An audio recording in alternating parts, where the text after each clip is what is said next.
I'd like to show you in this video how to replace the battery in a BMW smart key. This particular style of smart key was fitted to a lot of the BMW F-Series models made between about 2005 and 2013.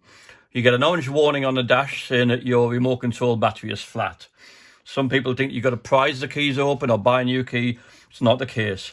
The key itself is in two parts. If you turn it over, there's a little button here, and if you press the button and take hold of the metal part and pull it, you can pull out the second part, which is the blade key. So we can get rid of that. Turn the key over, and you can see here is a slot. Now we need a small flathead screwdriver, and we just need to push it into the slot here, like that. And as we push it in, you can see the back starting to lift off. So gently prise it up and the back comes off. And now we can clearly see the battery. The battery is a Duracell 2450. It looks like that. Available from Amazon, eBay, supermarkets, very easily available. You can get them in different makes as well, although different manufacturers of the battery will give it a different code number.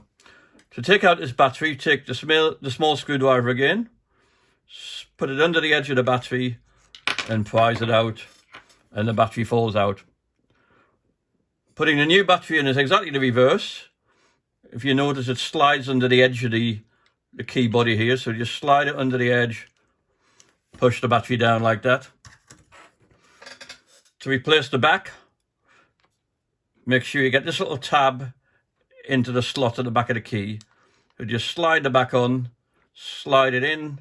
When the tab's in position, just simply press the back on like that until it snaps into place.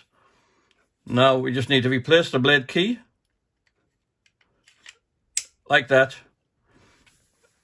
and the job's done. It's as simple as that.